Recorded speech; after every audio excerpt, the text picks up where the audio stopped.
तो स्टूडेंट्स चलिए अब देखते हैं second case of section formula, जहां पे हम बात करेंगे एक्सटर्नल डिवीजन की। तो आप देख सकते हैं हमने once again points P and Q लिए हैं और ये जो लाइन सेगमेंट पी क्यू है उसे डिवाइड कर रहा है पॉइंट आर, बट इस बार पॉइंट आर जो है वो लाइन सेगमेंट के बाहर प्रेजेंट है। तो आप देख सकते हैं इसे हम कहते हैं कि point R is dividing line segment P Q externally. तो चलिए देखते हैं क्या इंफॉर्मेशन हमें दी गई है। पॉइंट आर divides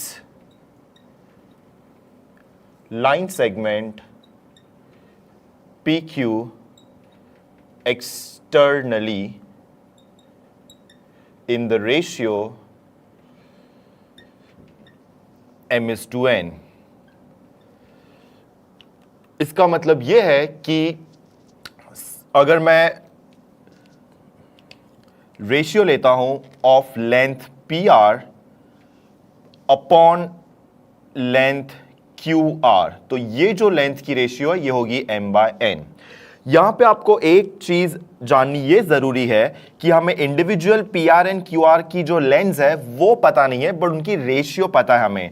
बट हाँ, अगर कोई हमें पूछे कि PR एंड QR की लेंथ क्या होगी तो हम लिख सकते हैं कि ये होगी m/k एंड QR की वैल्यू होगी n/k। तो ये जो k है ये एक कॉमन फैक्टर होगा जो दोनों की लेंथ्स में प्रेजेंट होगा। तो जब भी मैं रेशियो लूंगा PR अपॉन QR तो आप देख सकते हैं जो रेशियो है उसमें k कैंसिल हो जाता है एंड हमें मिल जाता है m/n। तो बट प्लीज याद रखिए कि हमें PR एंड QR की वैल्यूज नहीं दी गई होंगी। अगर वैल्यूज दी भी है तो भी हम रेशियो फाइंड कर सकते हैं ऑफ कोर्स, बट वैल्यूज की जरूरत नहीं है, हमें रेशियो दिया गया होगा PR/QR जो है m/n। तो अगर मुझे टोटल PR की लेंथ को डिनोट करना है तो ये जो टोटल लेंथ है ये होगी mk एंड जो QR की लेंथ है ये होगी nk। तो जब हम रेशियो लेंगे तो ये रेशियो हो जाता है m/n। चलिए तो बेसिकली अब हमें क्या करना है, हमें पॉइंट R के कोऑर्डिनेट्स फाइंड करने हैं। पॉइंट R के कोऑर्डिनेट्स है x, y की एक्सप्रेशन हमें फाइंड करनी है। हम पॉइंट्स P एंड Q की कोऑर्डिनेट्स लेंगे x1 y1 x2 y2। तो सबसे पहले हम कुछ ट्रायंगल कंसीडर कर लेंगे। Point P, Q and R से हम परपेंडिकुलर ड्रॉप कर लेंगे ऑन x एक्सिस। तो ये है सारे परपेंडिकुलर्स एंड सिमिलरली हम y एक्सिस पे भी परपेंडिकुलर ड्रॉप कर लेंगे ये तीनों ही पॉइंट से। तो ये हो गए तीन perpendicular on y axis. On x axis ये जो तीन पॉइंट्स है उनकी वैल्यूज होंगी x1, ये होंगी x2 और ये होगी x। यहां पे हमारे पास है पॉइंट ऑफ ओरिजिन O। तो ये इसलिए क्योंकि जो पॉइंट P है उसकी कोऑर्डिनेट्स हमने ली है x1 y1, पॉइंट Q की कोऑर्डिनेट्स हमने ली है x2 y2। तो आप देख सकते हैं जो ये पॉइंट है वो होगी x कोऑर्डिनेट ऑफ P1 जो है x1, ये वाली पॉइंट की जो वैल्यू होगी या तो आप कह सकते हैं डिस्टेंस होगा ओरिजिन से, वो होगा x coordinate of point Q2 जो है x2 और ये है x coordinate of point R जो है x। सिमिलरली कुछ मार्किंग्स हम y एक्सिस पे भी लेंगे। आप देख सकते हैं ये जो डिस्टेंस है ये होगा y1, ये जो डिस्टेंस है ये है y कोऑर्डिनेट ऑफ Q जो है y2 और ये जो डिस्टेंस है वो है डिस्टेंस y जो है y coordinate of point R। अब मैं ये जो परपेंडिकुलर्स है उन्हें थोड़ा एक्सटेंड कर लूंगा राइट हैंड साइड पे, और जैसे मैं उन्हें एक्सटेंड करता हूं हमें दो इंपॉर्टेंट पॉइंट्स मिलते हैं। ये वाला जो पॉइंट है इस पॉइंट को मैं कहूंगा let's say point S and ये वाले पॉइंट को मैं कहूंगा पॉइंट T। अब हम दो ट्रायंगल्स कंसीडर करेंगे। फर्स्ट ट्रायंगल होगा PSQ एंड जो दूसरा पॉइंट है वो हम लेंगे एज पॉइंट T। अब हम दो ट्रायंगल्स कंसीडर करेंगे। सबसे फर्स्ट ट्रायंगल जो हम लेंगे वो ये बड़ी वाली ट्रायंगल होगी PTR एंड उसको हम कंपेयर करेंगे एक दूसरी ट्रायंगल से जो होगी ये छोटी वाली ट्रायंगल PSQ। तो अगर आप ये दोनों ही ट्रायंगल को केयरफुली ऑब्जर्व करें तो ये जो एंगल है ये वाली एंगल तो दोनों ही ट्रायंगल्स में कॉमन है। ये दोनों राइट एंगल्स है बिकॉज हमने परपेंडिकुलर ड्रॉप किए हैं। दैट मीन्स ये जो थर्ड सेट ऑफ एंगल्स है वो भी इक्वल होंगे। तो बेसिकली हमारे पास दो ट्रायंगल्स है, एक बड़ी वाली ट्रायंगल एक छोटी वाली ट्रायंगल्स, बट ये दोनों ही ट्रायंगल्स के जो एंगल्स है वो इक्वल है। दैट मीन्स ये दोनों ही ट्रायंगल्स है similar triangles. And similar triangles के लिए हमें क्या पता है, अगर मैं रेशियो लेता हूं ऑफ लेंथ्स ऑफ साइड्स जैसे कि PT/PS ले लिया और लेट्स से TR/SQ ले लिया या PR/PQ ले लिया, तो ये सारे ही रेशियोज इक्वल होंगे। तो अब हम हर एक जो सेगमेंट है, हर एक डिस्टेंस जो हमें मिला है यहाँ पे, उसकी हम एक्सप्रेशन फाइंड करेंगे और ये रेशियोज यूज करके हम सेक्शन फॉर्मूला डिराइव करेंगे फॉर एक्सटर्नल डिवीजन। तो प्लीज याद रखिए हमारा जो एम है is to get expression for x and y. तो चलिए स्टार्ट करते हैं एक्सप्रेशन पीटी से। अगर मुझे डिस्टेंस पीटी फाइंड करना है तो मुझे पॉइंट टी की कोऑर्डिनेट्स लगेंगी। सिमिलरली अगर मुझे डिस्टेंस पीएस फाइंड करना है तो मुझे पॉइंट एस की कोऑर्डिनेट्स लगेंगी। तो क्या हम point S and point T की कोऑर्डिनेट्स लिख सकते हैं? पहले पॉइंट एस की कोऑर्डिनेट होगी, आप देख सकते हैं पॉइंट एस यहां पे है, इसकी एक्स कोऑर्डिनेट होगी x2 एंड इसकी जो y कोऑर्डिनेट होगी ये है y1।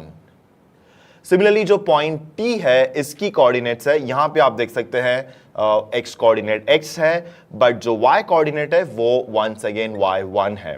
तो चलिए अब वन बाय वन हम सारे लेंथ्स को एक्सप्रेस करेंगे। PT से स्टार्ट करते हुए, PT जो है आप देख सकते हैं कि यहां पे पॉइंट P और पॉइंट T, ये टोटल डिस्टेंस जो है ये PT है। आप देख सकते हैं ओरिजिन O से यहां तक का डिस्टेंस x है, और अगर मैं x1 को सब्ट्रैक्ट कर देता हूं तो मुझे मिलता है डिस्टेंस PT। तो PT is simply x minus x1। Similarly PS क्या होगा? PS ये छोटी सी डिस्टेंस है, यहां पे आप देख सकते हैं x1 से लेकर x2 तक। दैट मींस अगर मैं x2 से x1 को सब्ट्रैक्ट कर देता हूं तो मुझे मिल जाता है लेंथ PS हो जाता है x2 माइनस x1। सिमिलरली अब हम फाइंड करेंगे TR एंड SQ। TR ये एक वर्टिकल डिस्टेंस है, आप देख सकते हैं ये जो डिस्टेंस है ये है TR, और ये जो डिस्टेंस है ये है total distance y minus y1। तो हम इसको लिखेंगे y माइनस y1। एंड जो SQ है, SQ ये छोटा सा डिस्टेंस है, यहां पे SQ जो होगा ये होगा total distance y2 minus y1। इसके अलावा अब हमें PR एंड PQ के एक्सप्रेशंस भी ढूंढने हैं। PR के लिए हमें कोई स्पेसिफिक वैल्यू नहीं दी गई है, बट आप देख सकते हैं PR को हमने एक्सप्रेस किया था एज MK। तो PR की एक्सप्रेशन तो हमारे पास अवेलेबल है, बट क्या हमारे पास PQ की एक्सप्रेशन अवेलेबल है? PQ ये वाला डिस्टेंस है। तो आप देख सकते हैं PQ को अगर मुझे एक्सप्रेस करना है तो मैं PR से QR को सब्ट्रैक्ट कर सकता हूं। Total distance PR minus QR। PR की वैल्यू है MK और जो QR की वैल्यू है हमने ली थी NK। तो बेसिकली हमें PQ की वैल्यू मिलती है, यहां से K कॉमन होगा, ये होता है M माइनस N। चलिए अब हम सबसे फर्स्ट रेशियो कंसिडर करेंगे, हम कंसिडर करेंगे PT बाय PS एंड उसके साथ हम कंसिडर करेंगे PR बाय PQ।